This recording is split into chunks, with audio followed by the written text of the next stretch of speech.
everybody. Today we are celebrating International Midwifery Day. Under that, we, the student of Con BJGMC, would like to explain details and information on third stage of labor. Before going further, let us learn about what exactly is third stage of labor. Third stage, also known as placental stage. Why? Because most of the event revolves around the placenta. It begins with after the delivery of the baby and ends with expulsion of placenta. For our convenience, let us divide this session into two parts. I will be explaining the events in the third stage of labor, and then we will move to the management of third stage of labor. For events, there are mainly two events. First, separation of placenta. Second, expulsion of placenta. For separation of placenta, once the baby is delivered, there is reduction in the uterine size. This reduction in uterine size causes separation of placenta with the placental side. Why? Because this placenta is inelastic and cannot be able to cope with the reducing size of uterus. There are two methods in which the placenta is separated. You can see on the poster there is central separation and the second one is marginal separation. In central separation, there is separation of placenta from the center, and in marginal separation, the placenta separated from the side. Once the placenta is separated, it is expelled spontaneously by wearing down efforts. These are the natural methods. But the question arises, what if this is not expelled naturally? Then there is manual methods. Mainly we use two manual methods. First is CCT, control cord traction, and second one is fundal pressure. To know more about these methods, we will learn about management of first stage of labor. My fellow mate Saurabh will explain the management of first stage of labor. Let's see the management of third stage of labor. There are two types of management in third stage of labor. First is the expected management, and second is the active management of third stage of labor. Okay. As per the WHO, we do not follow the expected management. We follow the active management of third stage of labor. You can see in the second poster, the baby has been delivered, and now we have to clamp the umbilical cord with the help of two artery forceps, and then we have to cut the umbilical cord with the help of cord cutting scissors, and ligate the cord with the help of cord clamp. After that, we have to wait for the placental separation.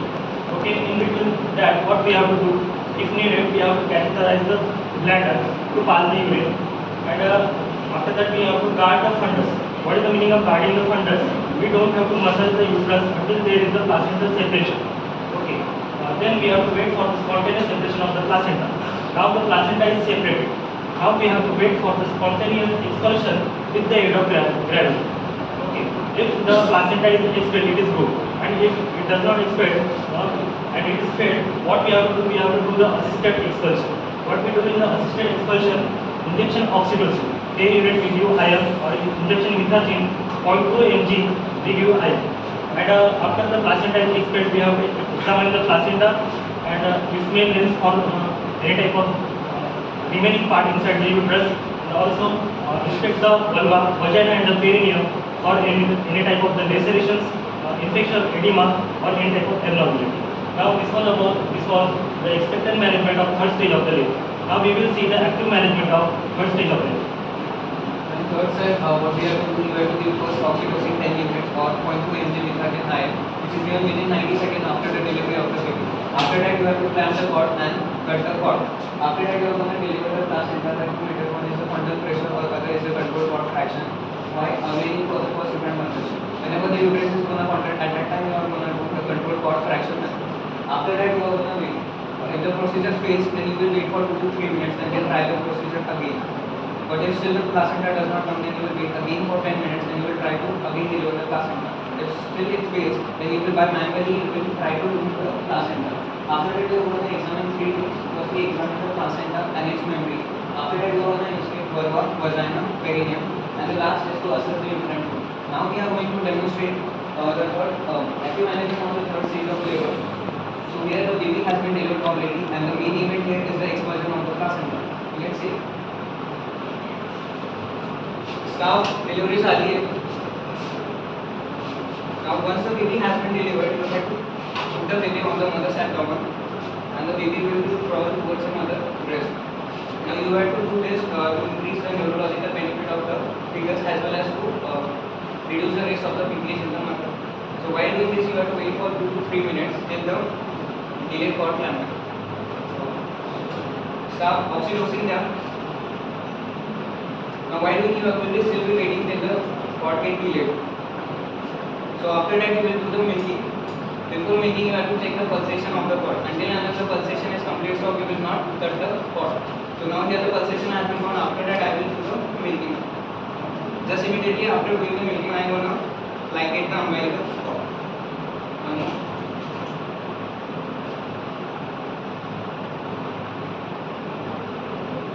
So after ligating I am gonna cut the umbilical cord. So this is how the placental cord has been cutted. So after that the baby is been delivered. So once the baby has been delivered, you have to deliver the placenta. So you will not deliver exactly, you will wait for some time till the placenta will spontaneously come out. So while doing, if the placenta does not come out, you will use controlled cord traction method. For that you will just use your non-dominant hand on the, you will do the guarding of the fundus. For guarding of the fundus, you will rotate your non-dominant hand on the fundus part and you will just rotate the placenta. And you want to observe the placenta where it comes. You don't have to pull the placenta will automatically. Now you can see here the placenta has arrived in the vagina. So since when you see that, you will use your both your hands to deliver the placenta. So while delivering the placenta, you will rotate it so that all the placenta membrane will come out. After delivery of the placenta, what you have to do is you will inspect the vulva as well as the perineum where there is any injury or laceration. And after that, you will see whether inside uterus any retained part of the placenta is there or not to reduce the septic shock condition. So after doing that, you are going to assess the uterine tone as well as then you will going to examine the placenta and its membrane. So now I am going to examine the placenta and its membrane. So the question arises, why it is important to examine the placenta? Check for the retained placenta or any clot is there and to prevent further complication. The complication may be the PPH, that is postpartum hemorrhage. So now I am examining the placenta and its membrane. So as you can see, the umbilical cord side, this is the fetal side, and this opposite of that, this is the maternal side. Okay. And in this we have to check for the cotyledons. That is, if it is missing, then it can occur with having any complication. So 15 to 20 cotyledons they are present on the maternal side. And it has two membranes, that is amnion and chorion, that can be separated. That is a transparent membrane. And in umbilical cord, what we have to see for arteries and veins. That is two arteries and one vein. Vein that is that carries oxygenated blood, and arteries that carries deoxygenated blood. Okay, so now I am going to summarize what we have seen till now. As we have seen the two methods of third stage management of labor, that is the physiologic expectant management and the active management. In physiologic or expectant management, as explained by Saurabh, what we have seen is oxytocins are not used. Placenta is delivered by gravity and maternal efforts, and cord is clamped after delivery of the placenta. And that is the mostly used method, that is active management. In that we have seen oxytocin is given, that is 10 units, pitocin or oxytocin IM. Then cord is clamped, then placenta is delivered by control cord traction with counter traction on the fundus, and the last is the fundal massage. So now we are going to see the complications, and we will tell you about the complications. Guys, this is all about the management of the third stage of the labor. Then we will going to see the complications of the third stage of the labor. Okay. So we will see one by one. First one is the PPH. You all know what is mean by PPH. If there is heavy bleeding occurs that exceeds beyond the 500 ml, then it is known as a PPH. There are many causes of the PPH, but the foremost cause is at the time of the separation of the placenta from the uterus, there are many blood vessels get ruptured. Also, the membranes get ruptured. And if the mother have any bleeding disorders or blood-related disorder, then it may be the predisposing factor or the risk factor for the mother, and the mother get entered into the phase or the complications called as the postpartum hemorrhage.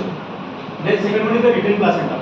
As Saurabh said earlier, at the time of the expulsion of the placenta, one must carry the proper step to carry out the placenta out of the vagina. If it is not occur, the cases like a retained placenta means somewhat part of the placenta get retained in the uterus. That case is known as the retained placenta.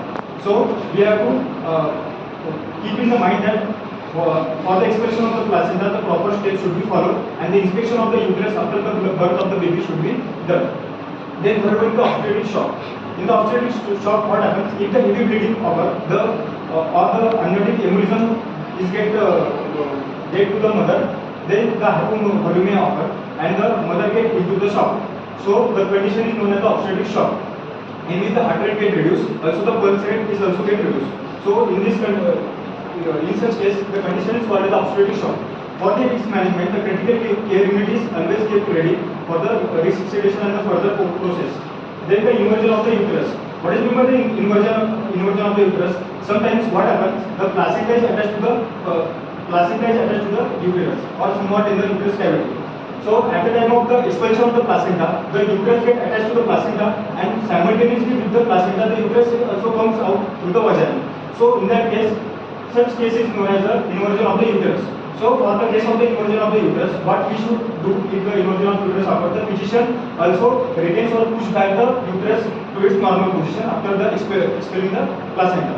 So this is the fourth one. And last one is the birth asphyxia. What is meant by birth asphyxia? Low level of the oxygen to the baby. If there is deficiency or the low level of oxygen in the baby is there, then there may be the multiple organ failure. So in that case, what we have to learn is the Apgar score. Within the 1 minute, we have to note for the Apgar score. So that is necessary for the baby and the mother as well. So these are all about the complications of the third stage of the labor. First is the BPH, then retained placenta, obstetric shock, inversion of the uterus, and last one is the birth asphyxia. Hope you all understood. Once the third stage is over, we have to observe mother and fetus for any complications.